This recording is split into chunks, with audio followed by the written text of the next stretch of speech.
right, so catching people up. If you didn't know what happened, hold on. Let's tell people what we're doing because they. I'm trying to. The video just started. That's okay. So, a couple months ago, we were invited to a wedding in the Bahamas, and I still don't know why. The people getting married thought that it would be a great idea if Woody officiated the wedding. Why? It is a great idea. I'm clergy and I'm a rabbi. Okay, so if you've been watching this channel for a while, you know that our history with Abaco has been pretty rocky, to say the least.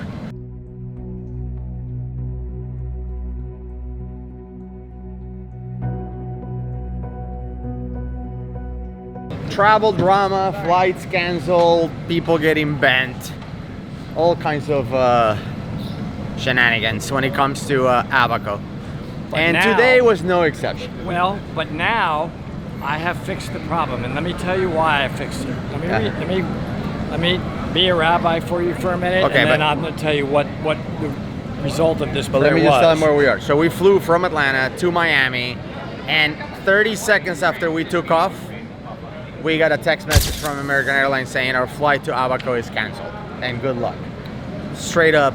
Which is why I have fun. Said Al Narafa Nala. Okay. Etzor Lachol Haaretz. No, let's not. Adonai Vitovim Yikarim. Okay. Uvaracha Hazman. What are you doing? What are you doing? I just basically roughly translates to a request for good weather and blessings. And you know what came after I said that? Totally worked out. That's why our flight was canceled. Meanwhile, guess what happened? So I'll tell everybody the truth. After I said this prayer earlier, because that's all I do now is pray. Yeah. With my rabbinical skills. We immediately got rebooked to a flight to Nassau. Yeah. Right now we're walking to the gate to Nassau, and from Nassau we go. But your prayer to Abaco, and that's because of this. Two reasons. One, I'm clergy. Two, pray. Your prayer wasn't for us to get rebooked. Your prayer was for good weather, and it failed miserably. That's why we got canceled. What are you talking about? I have a book. Okay. I have a whole book. Anyway, so as Woody mentioned, we were actually rebooked, but not to Abaco. Stop showing certificates. No, I just want them to see that I'm for real. We're going to Nassau. We weren't planning on going to Nassau, but we figure that Nassau is closer to Abaco than Miami or Atlanta, so we're just gonna fly to Nassau in a couple hours and then try to figure out how to get from Nassau to Abaco so Woody can officiate this wedding. I still don't know why I'm going. Why am I going?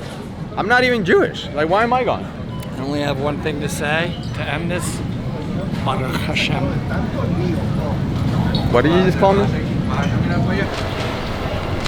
Just thinking, here we go. We just left the Centurion Lounge because you know I love American Express. I won't go in any other lounge. But listen, it's kind of a continuation of that journey where American Express saved me. We're trying to get back to that place that I had to leave. Now, so many things have to go right now. This is unbelievable. So first we got here to Miami, then we were delayed. Okay, we were able to then go to American Airlines counter. Our bags are somewhere. And then we went to a standby.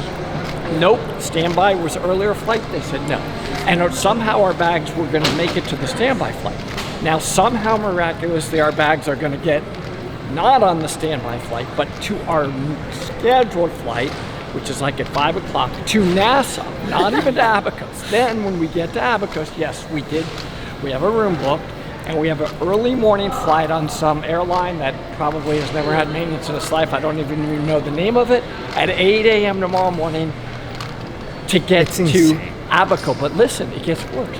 Our bags have to make all this. And no way I want everybody to understand that I just pulled up the weather in Abaco tomorrow morning. When we fly, 60% chance of severe thunderstorms. So I don't know. So if we get there, and our bags are there, and we land, and then the next thing you see is us literally gearing up, going to the glass factory. It's only because of one reason. Okay, You're just gonna have to accept. You're gonna have to accept it. No. This is the only reason if all this happens. I See think my badge. I don't think you. Clergy made it happen. I don't think people understand how highly unlikely it is that our backs will make it. Because so here's what happened. We go to the rebooking desk, and I asked the guy. I'm like, okay, look, we were transferring right to this other flight, but that flight is canceled. So where are our bags? Because we're behind like the secure area, right? We're not like on baggage claim. So I'm like, what happened to our bags? Are they just like out in the carousel, like rolling around? Like, Absolutely. where are our bags? Around. And the guy is like, oh, don't worry, I'll take care of you. And I'm like, Vic's the guy, by the way. Shout out to Vic. He did a good job. Vic, but where are our bags? Like, do they have them in a secure area? Like, what's going on? And the guy's like, no, don't worry. Just let me do this. So we just let him do his thing. And you showed him a picture. Like, yeah. oh, by the way. And then he books us in this flight to Nassau, the standby and the confirmed flight. Yes. And then he's like, don't worry about it. Your bags will be there. And I'm like, okay, so do you guys have the bags? And he's like, no, they're out, but I'm going to send a message here, and somebody's going to go get them, and they'll make sure you get them. Some random guy in Miami and then, is going to go pick up our bags? And then he goes, or I said, okay, oh, it's by the record locator or whatever. And he's like, no, what color are your bags? Oh, my. So I'm like, they're orange. And the guy's like, oh, okay, no problem. They'll be there. It's like, Of course, what? mine aren't orange. Mine are a different color. Yeah, and then, oh my no, God. and then you go, and then Woody goes, mine are green. And white. And he's like, well, what green? Forest green or lime green? That's good. Like, that's the difference. And Woody if I would've goes, said lime green. Woody, I think it's like forest green, like forest. You don't know what forest green is. It's like green, sir. I don't know. Yeah. But how? So then I, earlier today, took this picture that you see on the screen right now, because I was like, showing that the bag is ready, whatever. I just took a picture. So I show him the picture, and the guy's like, oh, Dive Talk. Do they all say Dive Talk, the bags? And Woody's like, yeah, mine say Dive Talk. I'm like, one of them does, the other one I doesn't. think the sticker's falling off, or maybe it's on there. Yeah, and Vic goes, don't worry, we got you. If you guys can make the standby flight, they'll be there. And if not, they'll be on the confirmed flight. Don't worry about it. It will make it. Why do I picture right now No chance. Vic, Yeah. here's our friend, on the streets of Liberty City here in Miami, holding up 2 rebreathers. Well, hey, I got these for sale. If you want to buy a Oh my God. one-of-a-kind Kiss Lunar, which is no longer available for the market, The with filter's like made for the moon. And a there's- and he has one. Kevlar counter long, Oh my God. It's and a crazy. Cis Lunar canister. Basically a one-of-a-kind, irreplaceable Kiss Lunar. It's probably a one flea market near you here in the Miami area. So, with all of that said, I prayed, and I do have a direct connection. Okay. As you know. So, if it happens, I'm definitely staying in my rabbinical mode forever, because there's no other way this can happen. And I think you should also start reciting Torah. And to our utter disbelief, we get to Nassau, and our bags are sitting there. Just, do you know what the statistics are on that? I mean, think about what had to happen. I couldn't believe it. How did that happen? I mean, we have to give them credit. Those things had to, and not only were they there, they beat us there. So they actually made it on the flight Yeah, that we weren't on. I know. Because we were on standby for the earlier flight. And we couldn't. It was booked. And you were like, the guy was like, don't worry. Like, they'll either be on the standby or they'll be on the one. And we're like, okay, there's no way. We're not going to have any scuba gear. Just forget it. And then when we get on the later flight, because we couldn't make the standby one, and you asked me, like, why don't you just track the bags just to see? And I'm like, why are we wasting time? They're not. They're in Miami somewhere. And you're like, just do it. Like, we're just sitting on the plane. Just do it. And then I checked, and it says your bags are in Nassau. I'm like, what? There's no way. Unbelievable. But anyway, so the bags are there.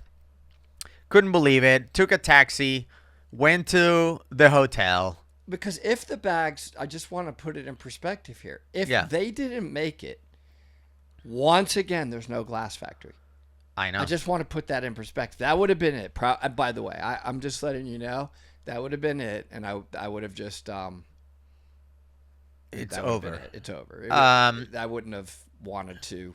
The interesting part is that I don't know if you remember how long that day was, but by the time we made it to the hotel in Nassau, it was already nighttime, like night falling, basically. It was late afternoon, and we were exhausted. And then we get there, and in typical non-US fashion, there is zero consideration for people with disabilities. Like, no elevators, no ramps, no nothing. And they put us on the second floor. And we had all this luggage. Remember? I don't even know how I got it up. I'm like, I'm going to sleep outside. I said to you, you know what I'm going to do? I'm just going to sleep outside in the rain with my bags because I'm crumbling of exhaustion. But the funny part was, how much work was it to get to the front desk, if you will, which / restaurant / bar.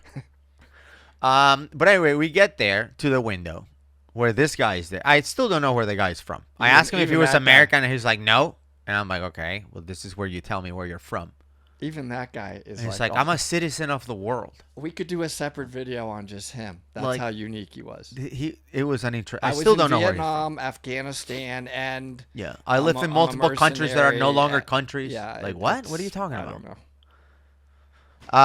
But anyway, so I asked the guy because I'm like, okay, look, we're not diving. We're just leaving early in the morning. We're flying to Abaco tomorrow morning. And as you saw in the video, Woody's like, there's no way we're flying to Abaco because there's severe thunderstorm chances. But anyway, the flights are go. They're telling us the flights are go. So I tell the guy, can we just leave our scuba gear here at the front desk / restaurant / bar? And the guy's like, no, because you won't be open. So you have to take it all to your room. So then here we go, carrying all this stuff up to the room, struggling. Dry suits, wetsuits. I mean, this stuff is heavy bags. Over 100 pounds each worth of gear, over 50 kilos. And then in the morning, early in the morning, we're getting picked up at 6 a.m., bringing all that stuff down. After only a few hours of sleep, it was insane. But we go, our flight is at 8 a.m. to Abaco. And we're diving that day because we have a wedding. There's no other way. We have to dive. We have to do a rehearsal. We have a rehearsal dive. Absolutely. And we're going to go to Abaco. And I remember waiting for this flight because I'm like, severe thunderstorm. You can't see anything. It's terrible. Like, I'm looking through the window. Like, I don't need a radar to tell me the weather's horrible. Like, it looks horrible. And it's 7:50 a.m. And we're still sitting there for the 8 a.m. flight. I'm like, are we going? Are we not? What is going on? Like, nobody says anything. There's no communication whatsoever. And it was like, what is happening? I think at like 7:57 a.m., they tell us, okay, your on-time departure, it's about to board. 3 minutes. You're leaving in 3 minutes. Get your stuff. Let's go. It's that fast in Nassau. All right, here we finally go to Abaco. Hopefully we can make it this time, flying with air. It's 7:59, boarding for an 8 a.m. flight. It's very efficient. Where are you from? That's why we're on board. I'll explain that a little bit more later. I don't think they can hear anything.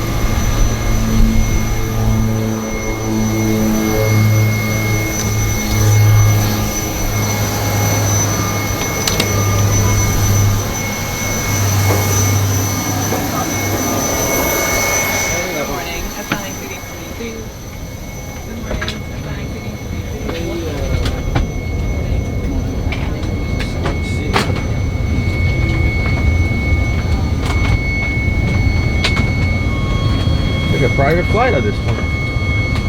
Where are you? 8C? I'm in. Yeah. Oh, you're in the C is the window over here. Oh, it's confusing. Thank you. not really sure how my bag is gonna fit. Well, I'm just gonna shove it underneath here because they don't make you much. Oh, so tight. Freezing. Well, okay, well that worked. Apparently, we are going to actually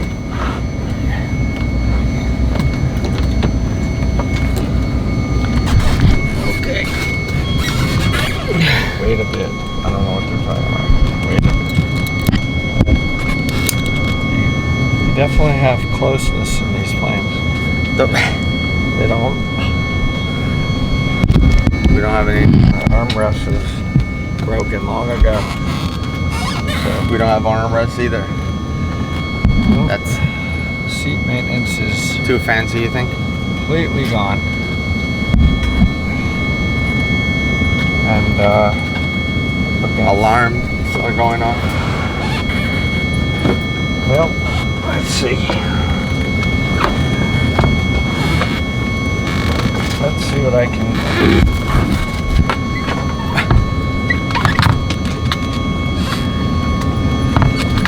You surprised we don't have TVs? Oh man. We I don't know what a is that room to normal?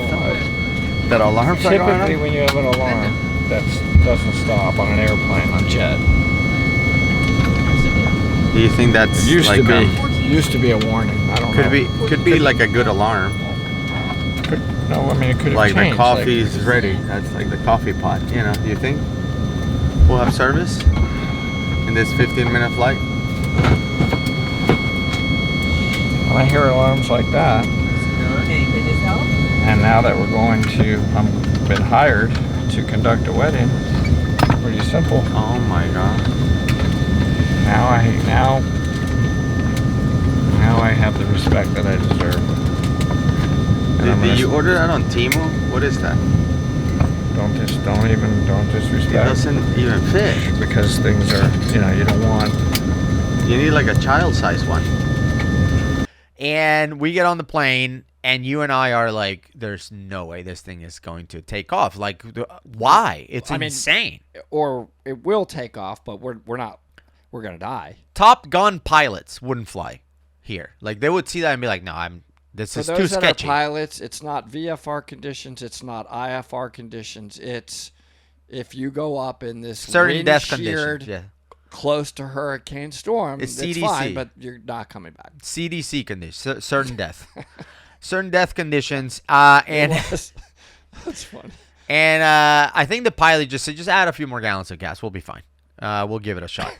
And the weird part about it is the airport in Abaco is unmanned. There's like, apparently there's nobody works there. Just like whatever, if you want to land, just land.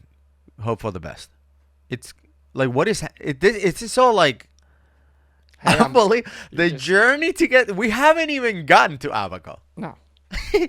And so we take off. And it's like Six Flags over Georgia. Immediately. It's Disney immediately World. horrible. Imagine people in the back of the plane, right? A lot of Bahamians were flying there that you would start to hear full-blown scream. Yeah. Oh, Lord Jesus!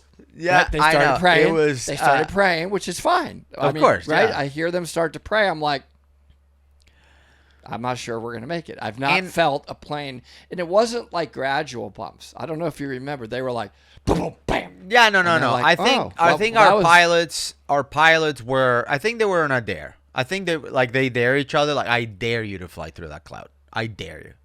Yeah, Because they went for it. At no point I felt like, oh, we're going around like sometimes you will be flying, you look out the window and you see the rain in the distance. Like, oh, the guy just went around it or whatever. Like, maybe that's a U.S. thing. Like, do pilots go around storms in other countries? Because in Nassau, in the Bahamas, no. In Nassau, you're a hurricane chaser. We're going. Apparently. Yeah. At some point, the plane gets hit by struck by a lightning. I look at Gus, I'm like, I see a flash. I'm like, no, we just got hit by lightning. Yeah. I've never been in the actual cloud with the lightning striking the plane, which luckily You don't have to wonder if this is true because you captured it. I know. That's amazing. I looked over and I'm like, did you get that on video? We just got struck by lightning, and he did. I think the main advantage of you and me going through pilot school or whatever, we both learned how to fly planes. I'm not a private pilot or anything, but it was one of the skills. 1 year I decided I want to learn how to fly planes. I actually am. I did go through. You went through all the way. VFR. I just had a disclosure. I didn't get my IFR. I only got VFR. Just visual. I didn't do my check ride. I just wanted to learn how to fly a plane. Once I learned how to do a solo, take off, land, do my own thing, I'm like, that's good. That's what I wanted to learn. But anyway, I'm not a pilot. But going through pilot school, flight school, really eases you when it comes to turbulence in a commercial jet. Like, those things are almost impossible to bring down. And don't start commenting and be like, you should tell that to the passengers of, like, I get it. And that's why they did stop flying in the 70s, I think it was, in severe thunderstorms, because what the problem was the wind shear slamming the plane down. That's what they worry about. It's not really just the rain or the lightning. It's the Bahamian pilots didn't get that memo. Except for in the Bahamas. Yeah. So they went through the storm. But anyway, it's bumpy, but like I just bumpy. I just go with it. Like I don't freak out. You just go with it. Like, what are you gonna do? We're here. But I was wondering and looking at you like, maybe this is our moment of. I'm gonna give people a life hack. If you are going on a flight and it's bumpy and you're scared, just play some good music. I find out if you put on like Wait and Bleed from Slipknot while you're going through turbulence, it's awesome. It's like you're like, give me more turbulence. Yeah, like I don't know why. The music just changes your mood. Just try it. I think you're being very generous with the word turbulence. Okay. I mean, you mean severe hurricane level winds slamming the plane up and down with lots of Bahamians screaming and praying? I always wonder what those zero-G planes are like. I don't have to wonder anymore. Exactly. That was exactly. We got a free zero-G experience a few times. But anyway, we go. The plane it's about to land, and you hear different sounds of the engine, like.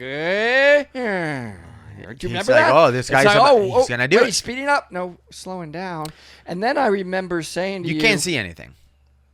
I can't tell. Are we going down right now or back up? Do you remember that? No, it was like I sort of feel like we're going back up. Wait, but I can't tell. Yeah.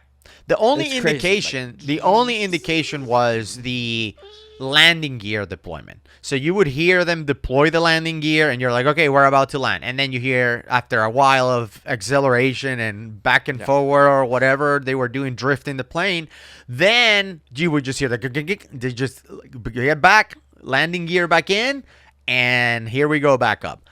So he tried that a couple times. And I remember saying, like, does this plane have infinite fuel? I can't believe he tried it more than once. Yeah. He literally came in with zero visibility. And later we spoke to him. And he said, look, even in these conditions, I have to have 500 feet minimums of visibility. If I get within 500 feet from the ground. Not have 5 feet. No. If I get within 500 feet from the ground and I can't see it, I'm out. You're not allowed. It's against, whatever the rules that they have, because it's an unmanned airport, He tried again. I'm like, and I was wondering after, he tried again, I'm like, the storm's everywhere. It's like 50 miles wide. Where are we trying? I mean, the island's tiny. Yeah. Sitting over Abaco is this storm. Right. So, whatever. He tried a couple times, couldn't do it. At some point, he just floors it, and the equivalent of flooring the plane, and he's like, we're going back to Nassau, and we'll be there in 20 minutes or whatever. At that point, I looked at you and you're like, we're done. We're done. I mean, we tried. Yeah, we're done. We text the people and say, whatever, it's not going to happen. They start thinking about, like, well, can we do a boat? Can we do whatever? Anyway, let's just go back. That's another point. We had connection. We had, I think, Wi-Fi, and they were sending us, they meaning Brian and the couple wedding party, getting married, pictures Yeah. of our flight tracking. And they were saying... They had a command center set up. you guys are turning around. You're headed back to Nassau. Before we knew we were headed back to Nassau from the pilot. Yeah. I'm like, I'm learning from these guys that we're out of here. We make it back to Nassau, and they are like, zero instructions. They're like, you land it, you should thank God that you're alive, and have a good day. Like, no, are we getting our bags? We don't know anything. We go back to the desk of the airline, and they are like, no, guys, go back inside and wait for another flight. Like, we're gonna try again. Don't worry. We're just refueling, and we're gonna give it another shot. And I look outside, and it looks like a monsoon. I'm like, what is, huh? Amazing. Don't worry about it. We get it. Second time's the charm. And sure enough, a couple hours later, which, by the way, they never told us anything. It was just like an announcement. It's like, we're boarding now at like some random time. 2 hours later. I don't remember how long. We go in. Same roller coaster. This time, the guys somehow, new pilots, they land the plane. They land the plane. Magically. And like, I don't know if you noticed, like 30 seconds later, the whole like airport is flooded. Like, no more planes are allowed to land. It's a disaster. When we landed, everybody, you heard, oh my goodness. Unbelievable. So we barely made it. So anyway, we made it. We were late. That I would say overall, probably was it about 2 hours later than what we were originally expecting, because we have a long day ahead of us. And we started at 5 a.m. Yeah. Long story long. We set up all of our gear. Well, we went to get some food. All right. We made it. Wedding day. Breakfast. Brian Kaycock. And we're waiting on the bride and groom and the rabbi. I feel like that title, they just hand them out. Like, do they check? Background checks or nothing? They just, I don't know. I mean, the Interpol stuff shouldn't matter, really. I don't think they have an Interpol check. Yeah, you're right. Well, there they are. Oh, there they are. Morning run for breakfast and lunch. Big day. I'm consulting. Hi there. Why are you consulting? They want to talk to their rabbi. Before you get married, you want to talk to your rabbi. But then after getting our food, we go to the dive shop, get our gear set up. We go and do our rehearsal. While we're on the way to the rehearsal, I tell Brian, how long is this rehearsal? Because like Glass Factory, like I start making mentions about like this whole trip is getting Woody to Glass Factory. Like we've tried multiple times. But you remember he was like, it's not happening. It's like, what? The first answer was definitely we just can't. Basically, like, what did you just call me when I said, are we going to Glass Factory? They're like, no. To put it in perspective, because Brian's probably watching, it wasn't he was against us going. It was just timing. Like, we don't have time. Guys, if we go to Glass Factory, it's impossible. You realize that's going to be like midnight. Yeah. And you're like, yeah. It's impossible. Even I'm like, I don't know. Well, I felt like he underestimated how much driven we were to get to Glass Factory. He was like, oh, you guys have been traveling since 6 a.m. this morning. You assembled the gear, all of the plane almost crashing. Like, you're probably tired and you wouldn't want to go to Glass Factory at midnight, right? And in all of his years, he told as I'm loading my gear. What did you say? Yeah. But in all of his years and I don't even know how many dives he's done to Glass Factory or in these caves, which he's discovered lots of them. He's only done one night dive. And we're about to be number 2. Yeah. He's like, no, we just don't do this. The roads are dangerous. Remember, he was telling us that people are crazy. You're in the woods. We're in the jungle. I'm not going out there at midnight. Like, we don't do this. Yeah, we don't do this. And we're hearing you guys don't want to do this, right? We don't do this as we're continuing loading my gear. Doing it. Yeah. You guys don't want to go to the jungle in the middle of the night and get eaten by mosquitoes and animals and what? And as I'm loading my tanks. It's more like he's saying like it's a 100% no. Nobody. And we're like, do you want to do the briefing now or should we wait? Like we just dismiss the no. Like it's not. We're not hearing it. Yeah. Maybe what do you think is open for dinner? If you brief us now. Do we have dinner now or after? Like, what do you think? Of course we're going. Yeah. We get there and he said, last night dive I did here was 20 years ago and it was dumb. He said that. I'm never doing it. It was again. dumb. And So we're going. So we go and we do the dive. So I figure let's just react to the videos of the dive so people can see. Spoiler alert, we survived. And we went on the dive. So let me show you Glass Factory. Before we do that, though. By the way, it is... I've been waiting to say this on the reaction because you were waiting to wonder what I would think of it. I was more like this. This was what I was thinking when I was looking at it. Yeah. I just kept saying to myself, how could this one spot, and I remember saying this to you and Brian after, have this unbelievable, perfect conditions to create what my eyes are seeing, which I can't believe. And then I had one other reaction, and I asked Brian, I'm like, it can't be the only one. I know. It's got to be. It's too much to be the only one with these roses. Like, only that spot got this chemical reaction conditions to make this. Forget the words. There are no words. Is it possible? And Brian's like, no. I think I'll never see all there is to discover in these, and there's got to be another one.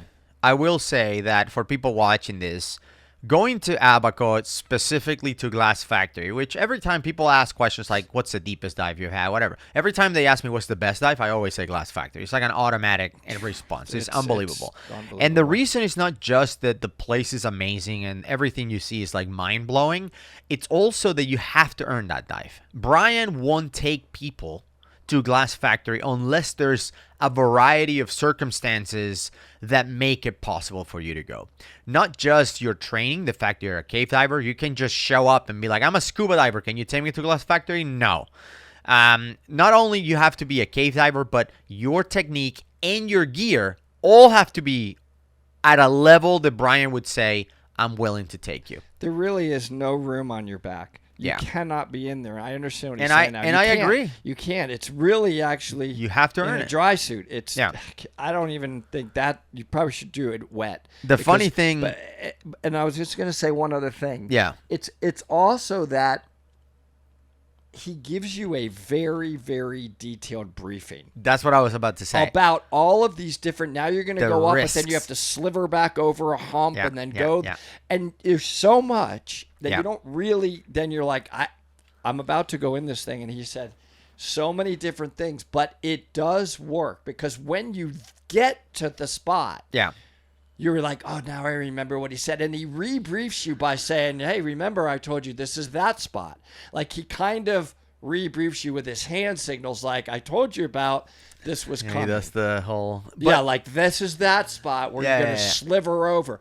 And whatever you did learn in cave diving, this was difficult for me. Where you should be fins up and you should be neutral. No. You have to follow directions.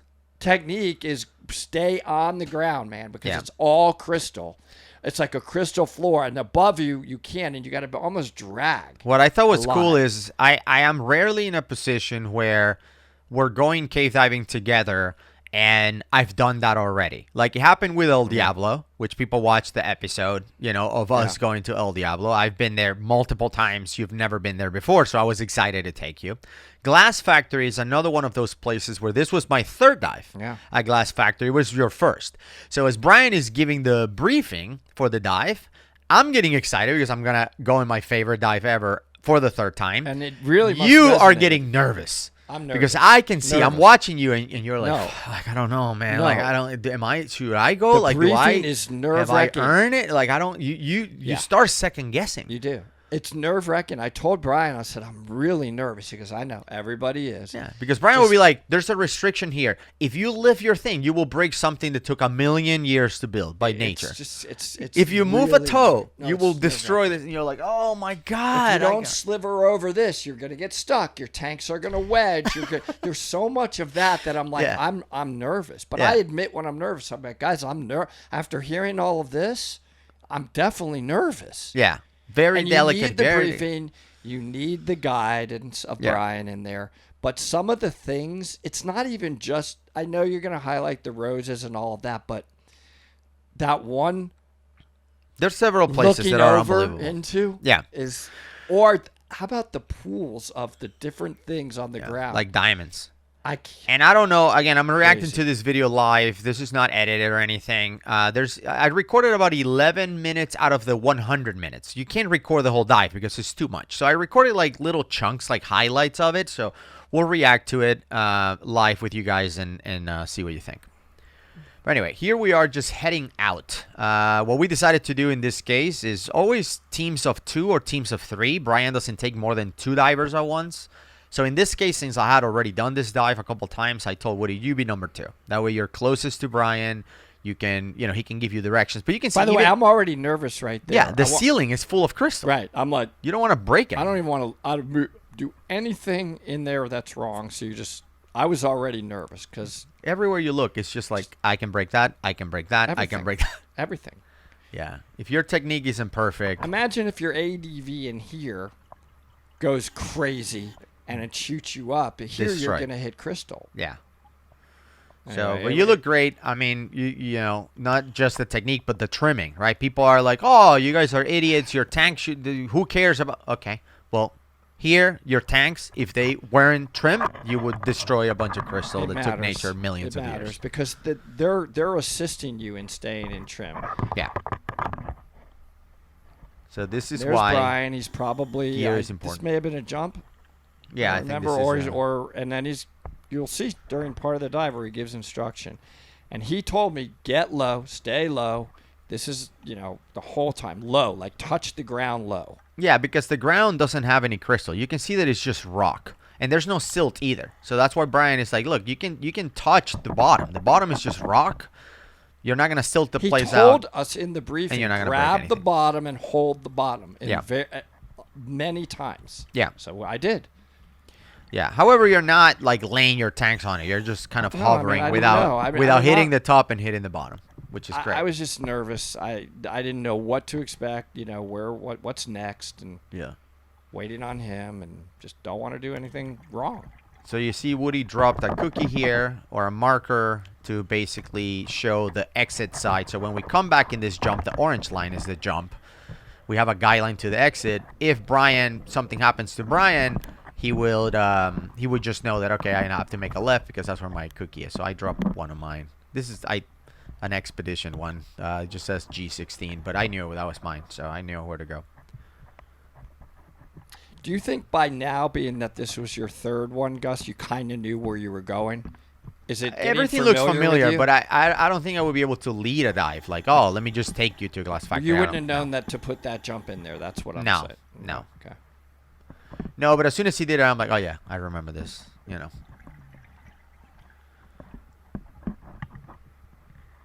So yeah, there's a couple of restrictions here. You can see Woody going up in here, and this is where, again, tank trim and streamlining really helps. You don't have anything dangling off of you, which was interesting because I had 2 cameras in this dive. I had a 360 camera and the camera that I'm using to film right now. So it's hard because I'm having to deal with a rebreather plus carry these 2 cameras.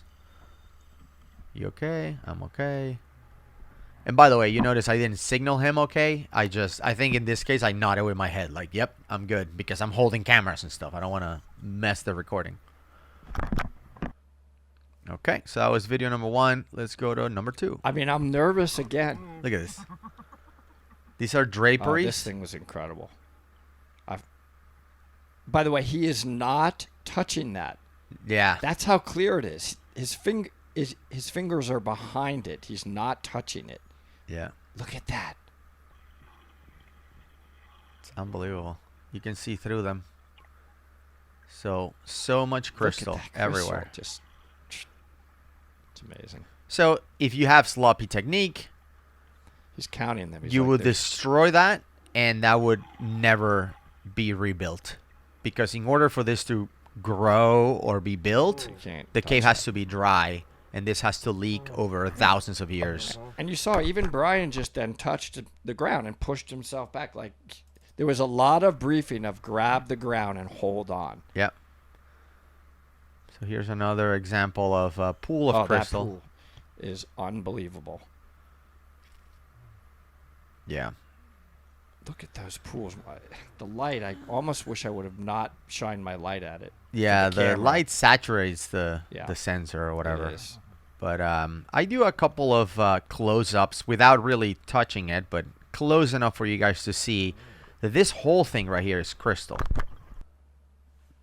I have a couple more videos here. So this is The light with our eyes doesn't look like that. This is a fossilized bat that fell on the crystal and died, and then it got fossilized in there, which was cool, but it's hard to see. He's like, cover your light. It looks like an X right here. It's like every bone in that bat is visible. That's unbelievable. It's like in Jurassic Park when they do the thing with the amber. There's like a dead bug in the amber or something. Didn't we ask him how old we thought that bat was? Did he? It was like 13,000 years old. I have no idea. It was something crazy like that. Think about that. He could have said anything. I would have been like 13,000 years ago. Like, that bat. Look at the crystal pool. Looks like diamonds. I mean, the conditions were just perfect to make this. Yeah. It's like millions and millions of diamonds. There's another one over there. There's another one over here. There's just so many. He's pointing out all the ones. There's just so much to look at. Now, look, the camera is not acting up. This is what we call, go ahead and tell him, with those old, the mix of the water, fresh water and salt water. Oh, you're talking about the halocline layer? Correct. That, when you get into it, though, Brian said it will settle. Like, you get into it, it gets blurry, and then it actually can clear up. Yep. I guess it sort of settles. Yeah, so basically, between these two rocks, the ceiling and the bottom, there is fresh water and salt water. And this is why the visibility is like murky. When both of them mix, they make something called a halocline, which makes visibility tough. And by the way, that also makes buoyancy trickier, right? Because we have to weight ourselves for both being in the fresh water, and then you get down to the lower halocline layer, and you need, more weight. Yep, and we finally get to this area is just glass factory. Go down. Yeah. And this you was will hard see in a dry suit. I'm just being honest. Yeah, it's hard because it's hard on any suit. Remember, I'm in great fins that are made to keep my feet up. I've been training with Ed. Feet up, always. Feet up. Right? So your cave diving technique is feet up, feet up, feet up. Yeah. And I'm fighting that here to put feet down. Yeah. It's not easy. And you can see why feet should be down. Look at the ceiling. It's insane. And this is why technique is important. Imagine if you were all over the place here. Like if you went vertical or you were like all over the place, it would be a disaster. And I don't know how many divers have been to Glass Factory. It's like diving inside a chandelier. I stopped. But you can see there's still untouched for the most part. The ceiling is still there. So that is because of Brian being so adamant about having great technique before they take you here. And look at what he means by you can't do back mount. Like right there where this area that you're going through, your tank would scrape that. You will mow the whole ceiling. You can't be low enough. Yeah. If you have something on your back. Yeah. But there's so much crystal. I remember being overwhelmed. Like I don't know where to look. Yeah. And you're so close. I just was trying to get down. Yeah. But your feet are floaty. I'm in a dry suit. I would only do this wet next time. Mm-hmm. But you can't keep. It's hard to keep your feet down in a dry suit. I remember watching this and be like, "Oh my god, dude, no!" But there's just enough room for a human without destroying everything. And then you can just see crazy, showing beautiful. you. And this is all just mind blowing. People are like, "Why do you go cave diving? It's just wet rocks." Is it? It looks like the Fortress of Solitude from Superman. It's unbelievable. And that's what I meant when I was sitting there. Like, how could this be the only place? Look at the ceiling. Everywhere you look, it's just insane.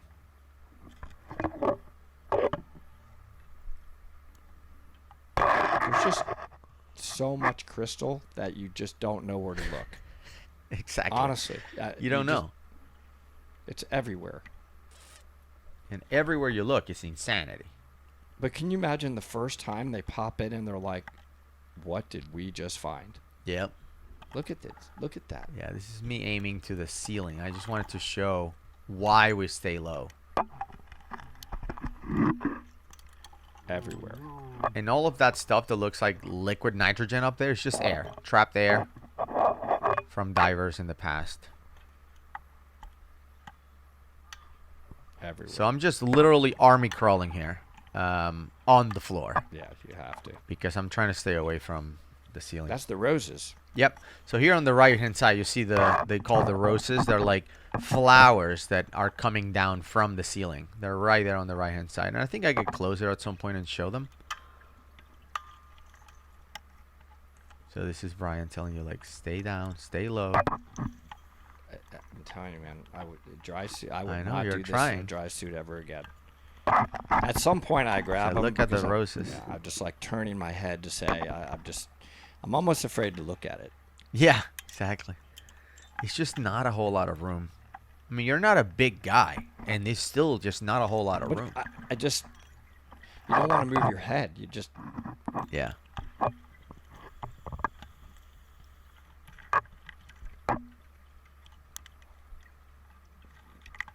Yeah, I'm just crawling literally there.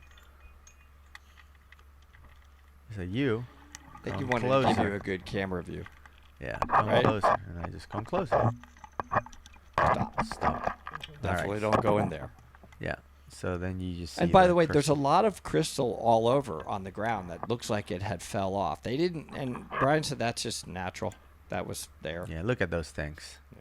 Unbelievable formations. Yeah. They look like flowers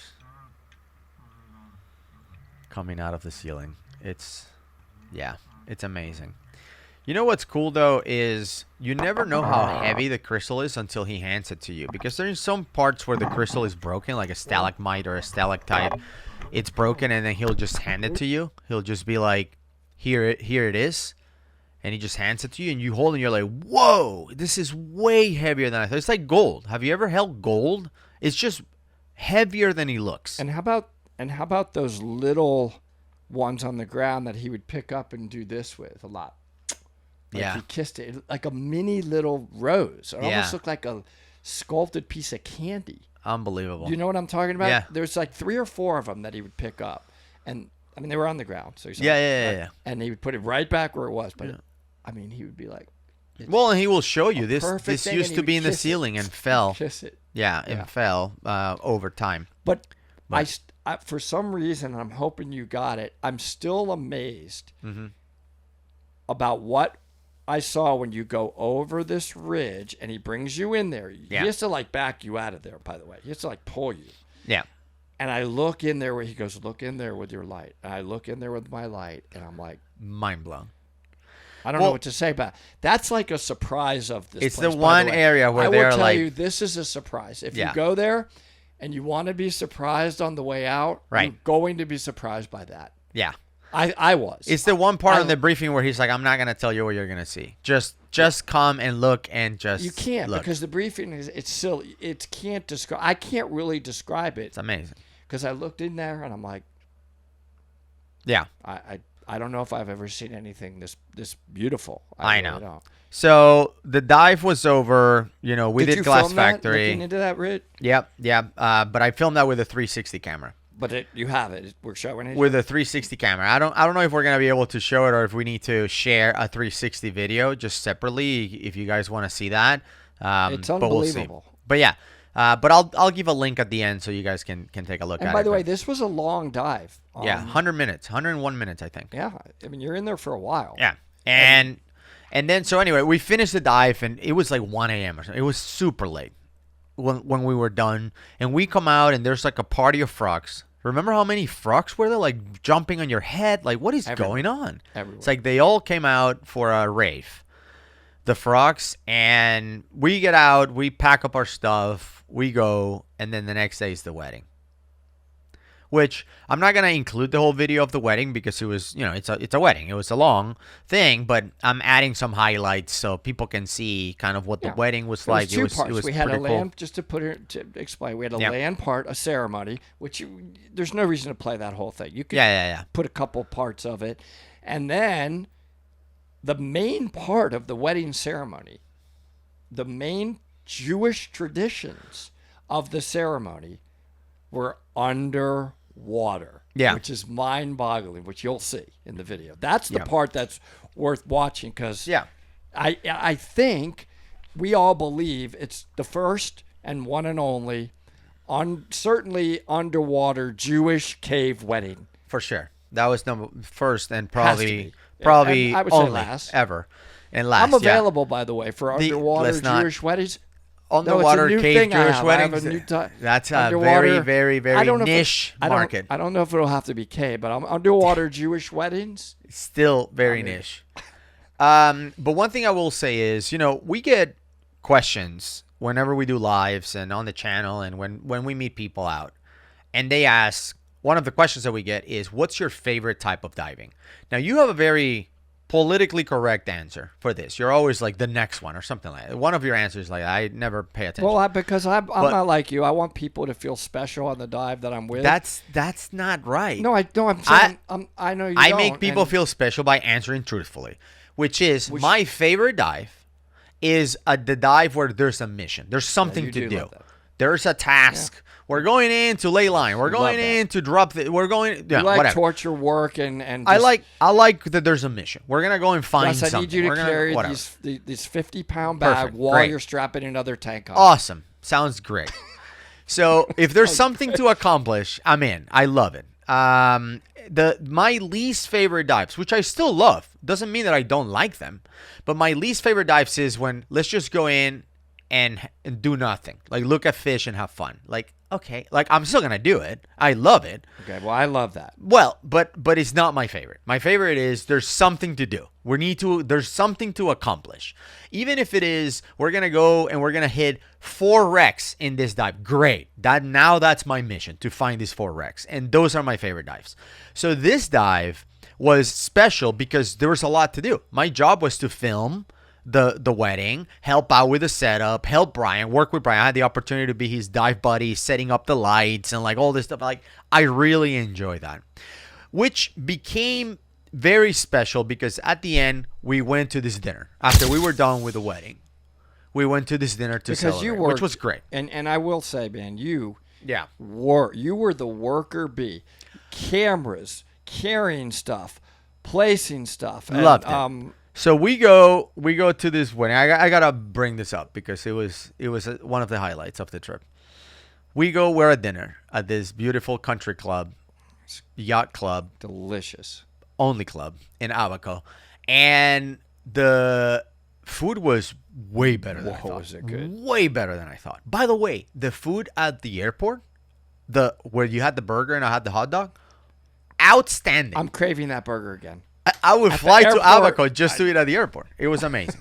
But anyway, I digress. Back to the dinner. We're at dinner. We're sitting at a table. We order some drinks. Everybody's happy. We're in a high because everything about this underwater wedding went perfect. Yeah, it's a beautiful moment.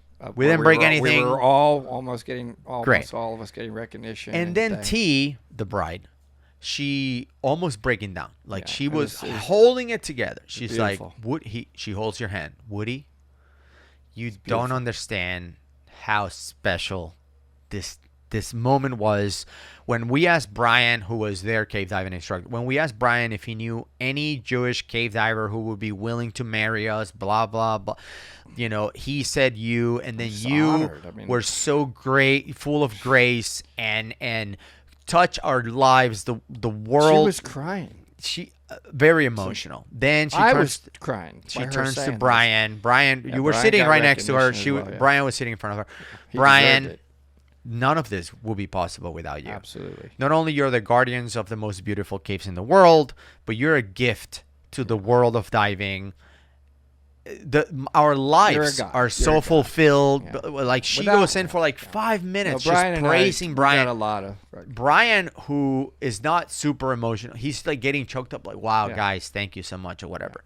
And then she looks at me. I think you were eating your soup or something. And then I was right next, and it's like, Gus, you have any siblings or something? Like, Gus, 0. I thought she said, Gus, can you pass the bread? But I could be wrong. I was like, what am I doing here? Like, she literally they spent 10 minutes praising you guys. Yeah, and then looks at me and is like, so nice. you shoot with a Sony? Or is it a Canon? Yeah, I'm like, well. No, I mean, it was touching. Brian and I appreciated it. What is happening? Am I? I think she called me Rust. Rusty, can you go Rust? Did she know my name? Like, I don't even know. Well, we needed somebody to carry stuff. Bro. I'm saying, like, you did a great job carrying everything. Like, what is going on here? Rust. Do you have any? I'm like, my name isn't. Why are you calling me Rust? Like, she wasn't even. You didn't get like your hand held while she was giving. Look. You didn't, I mean, I did get a. This is how we were when she was thanking me. Thank you for dinner, all right, and for letting me participate on the wedding. Without you didn't have to say thank you. And that I understood that. Just imagine that. Worked hard, man. I mean, on the way out, we had to bring out of the cave everything that we took in, which are massive lights. I think Brian's camera is bigger than NBC's ever had. It's a studio TV professional. I mean, it's amazing. Massive. I don't know. It probably weighs 148 pounds. This is our camera. And then that's what we did. And then Robert and T made a bag to hold, all you see in the video, all the stuff we need to conduct a Jewish wedding. Yeah. Which, on the way out, to put it in perspective, I'm going to take them back out while you guys are collecting all the other stuff. But she wanted to help, so she grabs the bag, and I see her grabbing it, but it's not coming off the ground. Couldn't lift She's it. like, and I'm like, leave it. I'm on my underground. Leave, because I'm like, Rusty will get it. And just leave it. I'm like, no, you can't carry that. Well, I know I can't carry that. Well, I'm going to be on the bottom of that cave. This section you don't want to be dragging the whole way out. We do need to be neutral and trim, or it's just going to be a dust I remember cloud. you telling me later that you were like, we can always go back for the bag. Like, it's so heavy that nobody should grab it. We'll go back later. We'll deal with that later. Yeah, sure enough, they go out. I'm behind them. We're following the jump line. There was a jump line to the main line, and we go out from the Cascade room. It's only probably 400 or 500 feet back to the entrance. Yeah. And I look, and you're coming out. I'm like, he's got the camera, the bag, extra lights. I'm like, how did you get out with all of this crap on you, Rusty? It was it was a challenge, but that's the best part about those dives. Did you know in your mind, no, I'm going to get the bag. I'm going to figure it out and I'm not leaving the bag. No, of course, 100%. Yeah. I don't know how you did that. I mean, there was no way I could do it. You have to get after it. But like I always tell you, it's like there's no comfort. There's no progress in the comfort zone. Was it you have miserable to the whole way grab out? it. Were you miserable the whole way out? I mean, it wasn't fun. But no. I got my workout of the day. You worked hard. So I'm giving, I want to recognize you a little bit. But later, honestly, they were gracious. They thanked you. They were like, you put together the most amazing video. I mean, if you see, after we got the deserving praise that we got, you got some. That other guy did the video. But anyway, no, thank you and congratulations to T and Robert for the wedding ceremony. You did a good job. But not just that, like inviting us. Paid for us. I think I'm gonna retire from underwater wedding photography and videography because that was cool to do, but I don't know if I want it to be a career. Not that there's a whole lot of demand for it. Well, I'm now that I'm. I would say side depending. Well, but mine's a high level. Like if there's a royal wedding at a cave in the Maldives or something. Yeah, but mine's I'll come out of retirement high level for that. of cert. Like I'm an underwater Jewish rabbinical cave diving wedding performer. And I don't know how many other ones there are. I think you'll be dead before another one comes out. So Good for you. You just retire on top. In case you want to see more footage of Glass Factory, I did record a lot more on my second dive there. I'm going to leave it right here. Go check it out. But that was fun, man. Finally got to do it. Unbelievable. And Abaco what a way tried, to retire from, but didn't stop us. What a way to retire from cave diving. I loved cave diving. It was wonderful. We'll see you on the next one. Bye, everybody.